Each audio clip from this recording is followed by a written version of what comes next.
Thank you so much. Thank you for invitation. Thank you again, Mark. Thank you, Ursula, Minister, and all the participants. And thanks to Netherlands for hosting us. Thank you so much.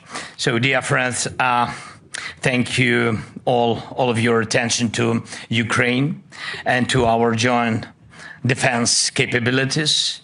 The key word here is, I think, is joint. We all understand that the source of this war and the long-term threat to the European way of life is Russia. But in reality, we are not just facing Russia alone.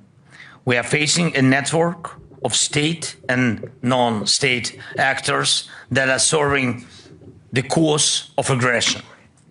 This network includes Russia, North Korea, the current regime in Iran, Chinese companies, and many schemes across the world that help produce weapons and carry out operations against our country, our people, and our Europe.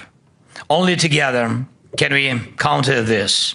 And the best way to do it is to hit the core of this aggression hard and to break every link that connects Russia with its accomplices. That's why our priorities are clear: our joint defense production and real restrictions on cooperation with Russia through sanctions and other restrictive measures.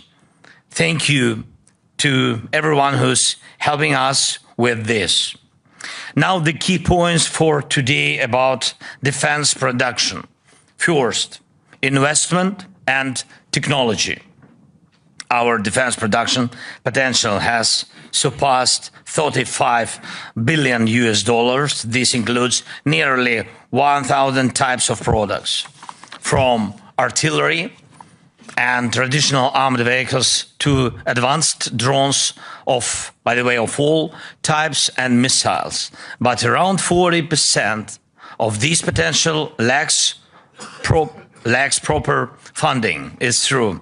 That's a problem. For example, we can produce over 8 million drones of different types each year, but the financing allows for far fewer. At the same time, Russia is using not only its oil revenues for defense, but also the resources of regimes like North Korea and Iran, and Russia's corrupt connections in other countries. So our united solidarity is the best answer to Russia's war network.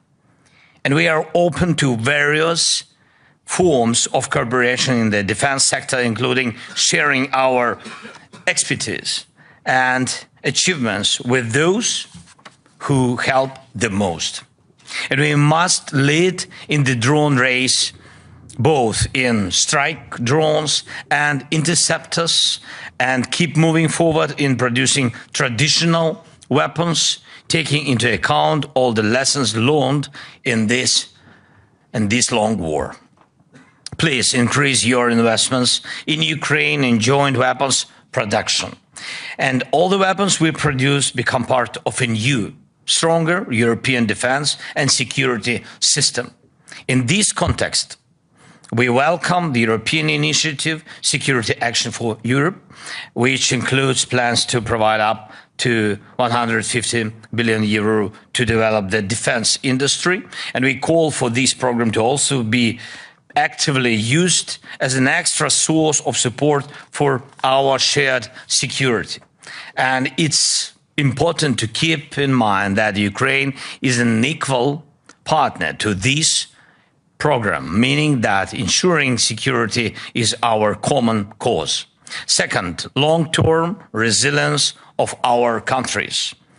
There are no signs that Putin wants to stop this war. Russia rejects all peace proposals, including those from the United States of America. Putin only thinks about war. That's a fact.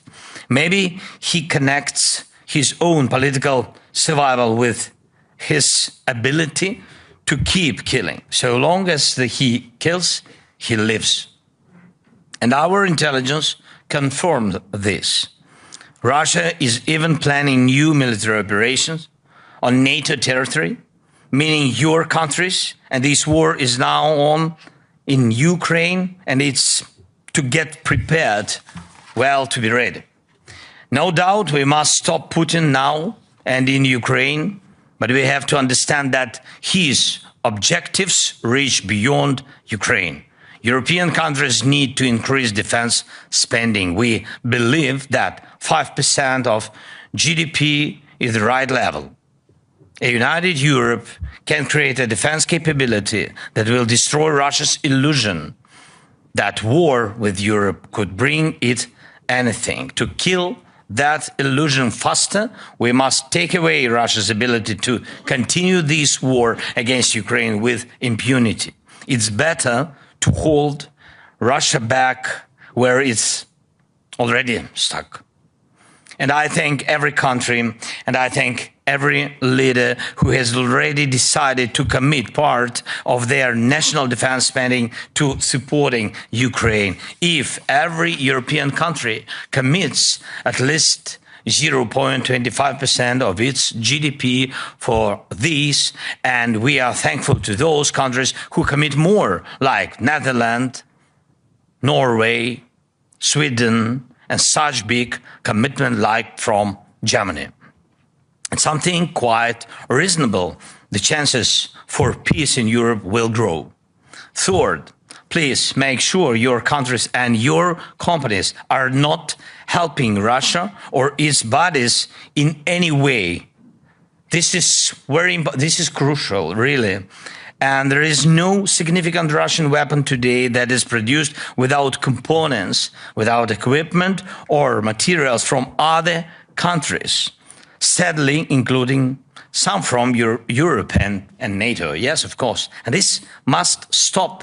Such components can be found in every Russian missile, in most of their drones, and in military vehicles. And it's not just China. Also, Taiwan and some of these parts come from the European countries and from the United States, and every single component or machine tool delivered to Russia's defense sector helps prolong the war and is a crime against peace.